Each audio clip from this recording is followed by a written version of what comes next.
What's up, guys? Welcome back to the channel. For those of you who don't know, my name is Chris Moore, and in today's video we got a battle of two Gen 1 Hayabusas that are here for dyno tuning and ECU flashing. Both of these bikes have pretty similar modifications. It's gonna be fun to see what we can get out of these bikes, what the horsepower differences are. This particular one right here is a 05 model. It has two brothers, dual exhaust.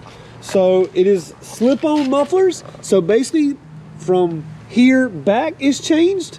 And on the 04 model Hayabusa, it has a Micron full system. Now the Micron system is no longer available. So this is gonna be interesting to see what this full system makes versus this, I guess you would say, slip-on dual system. So both bikes have Sprint air filters. This bike has a power commander on it. We're gonna dyno tune it with the power commander. The first pull, see what kind of power it makes. We're gonna be then removing the power commander, flashing and tuning the ECU. And then this one doesn't have a power commander. We're just gonna go straight in. We're gonna do a baseline pull, and then we're gonna dyno tune and flash the ECU on this bike to see what kind of power we can get once we remove all the top speed restrictions and the ignition timing restrictions these bikes have in them from the factory. We're gonna get the most power out of these things today. Stay with us, guys. Here we go.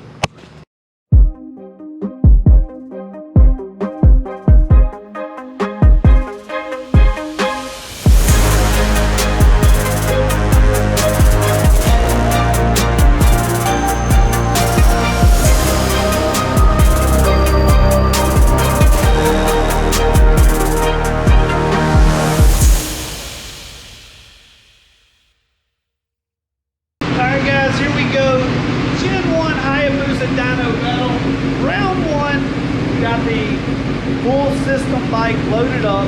We're gonna do the baseline pull here. Remember, this one already has a power commander. We don't know if it's been dyno tuned. The customer bought the bike as is. And we're gonna see, is the tune any good on this thing, and how much can we gain with the ECU Flash over the power commander.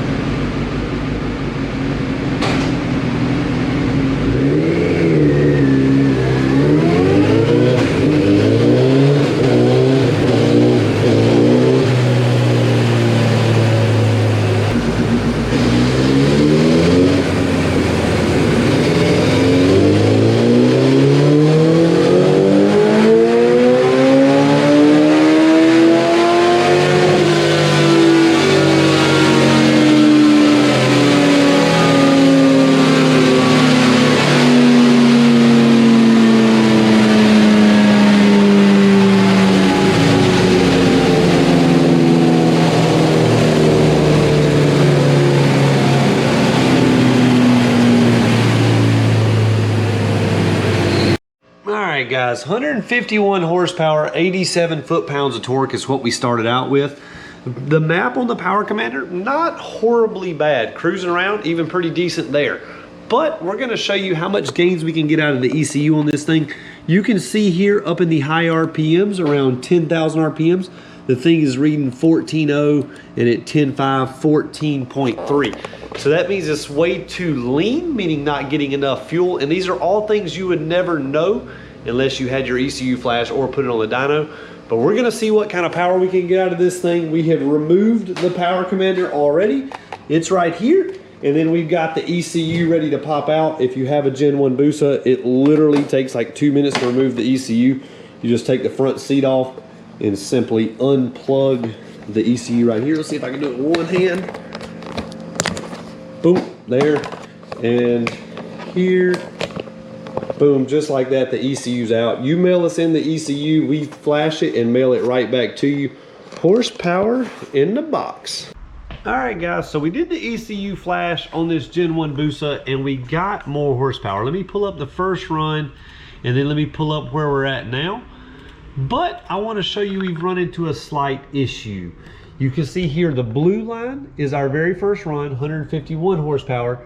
Then we flashed the ECU, got the horsepower up to 155. But then I did a pull directly after that, and we ended up with 152. Well, if we go down here to our air fuel readings, we can see the bike was lean. On the top end, the first pull we did, it was a little richer the second pull, and then the third pull, it was even leaner.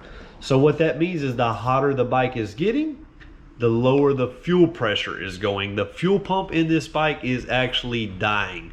In other words, what that means is the hotter the pump gets, the more work it's having to do, and it's starting to drop pressure. These bikes are designed to run at 42 pounds of fuel pressure from the factory. As the pump gets hotter, it gets more tired and it's not able to flow the 42 pounds. So I've went in and added a bunch more fuel in the ECU. This should get the thing, I guess you would say, a little overly rich. We're gonna do this pull, and then we're gonna do another pull and another pull and another pull back to back to back. And I got a feeling the horsepower is gonna drop each time we run this thing. We're gonna see what it comes up with. And I think we're gonna have to put a fuel pump in the bike, but this is gonna tell the tale right here. Let's see what we come up with, guys.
Take a look at the difference in the first pull we did after the flash versus the last pull.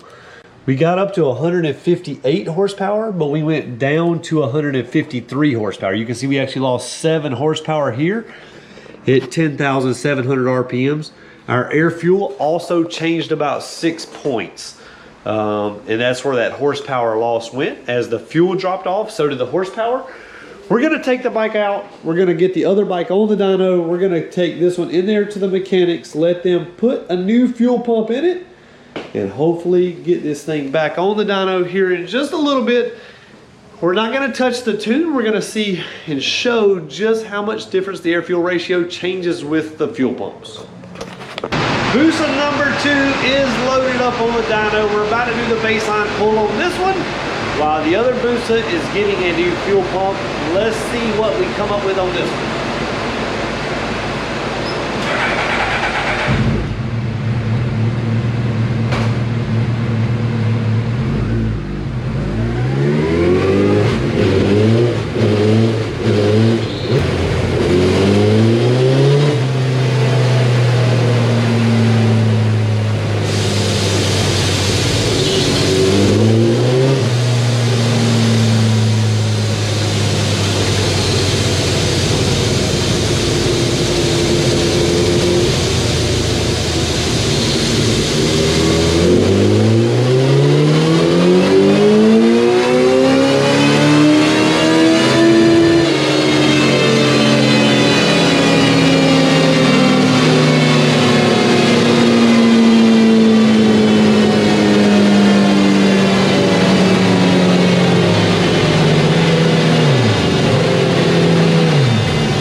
We got the baseline pull on the other Busa, 141 horsepower. Pretty low, really. That's not too good.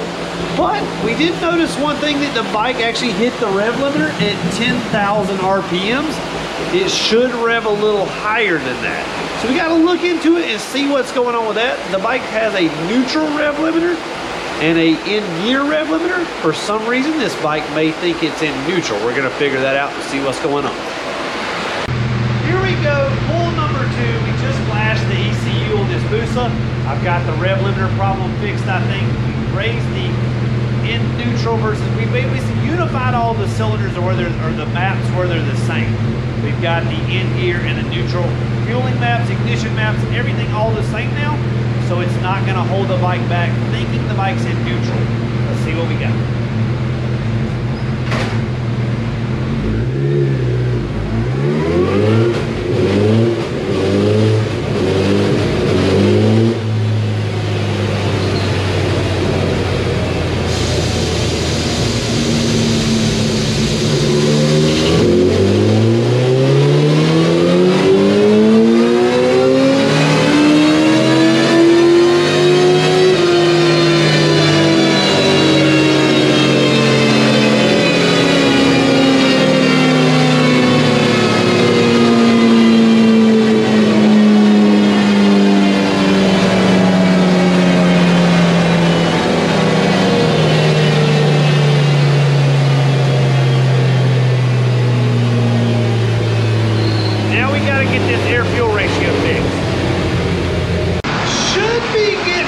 Here to the final pull on the second Hayabusa.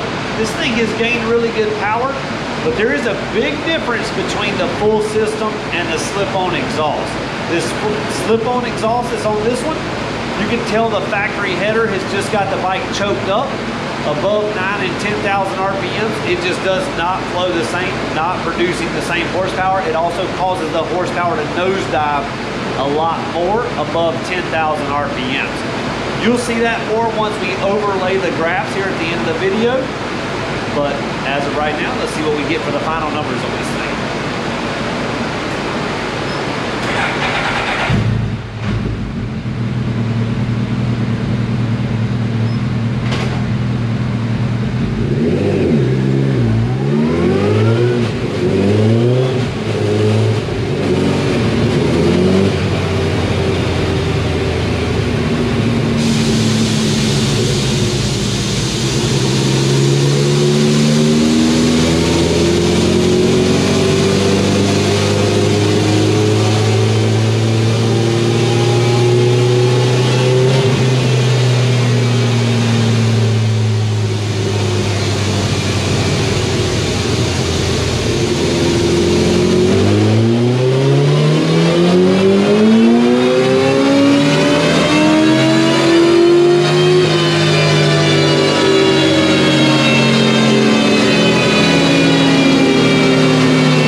dyno pulls, we made a new discovery. So we were getting close to the tuning. We weren't making many adjustments. We were running the bike back to back to back more.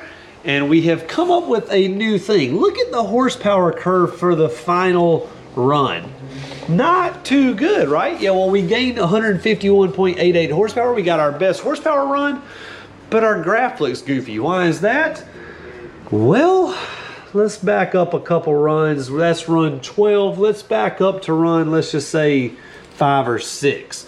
You can see how smooth and even the power comes on. But on number 12, you can see the bike is making more power, then it makes less, then it, boom, makes more. And I can feel that on the dyno. Well, that is the clutches slipping a little bit. And why is the clutch slipping? Look at here. We've got the original fluid from 2005. So this bike has, we're getting close to 20-year-old clutch fluid. So we're gonna drain all this stuff out, evacuate the system. We're done with the tuning because the tune is perfectly smooth. In other words, our air-fuel ratio is dialed in perfectly.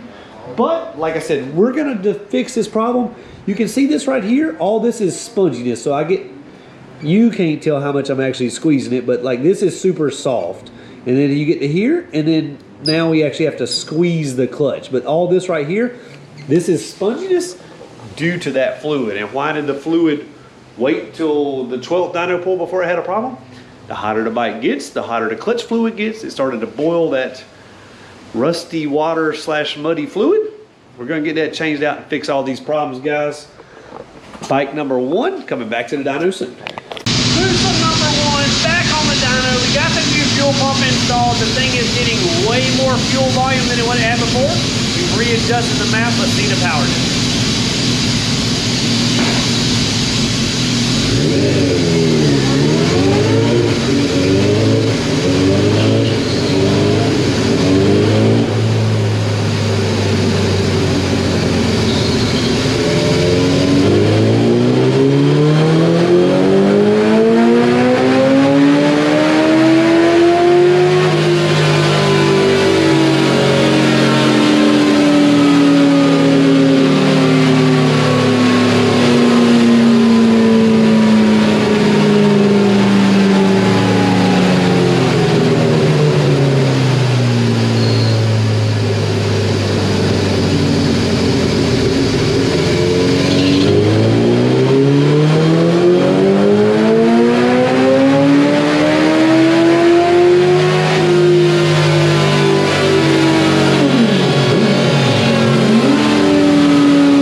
You can see we ran the Gen 1 with the fuel pump problem. We ran it 3 times in a row. 161, 161, 161, 161. That's 4 times in a row.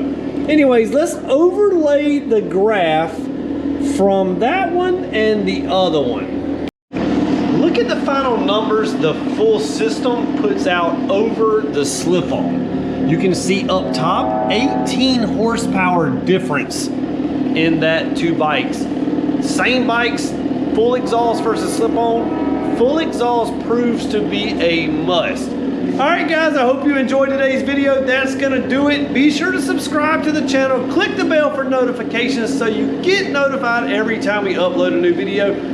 Smash that like button. Check us out, moremafia.com. You can send your ECU to us. We can flash it, send it right back to you, pick you up horsepower. It's only $265. Check it out, moremafia.com. All right, guys, that's gonna do it. Thanks for watching. We'll see you next time.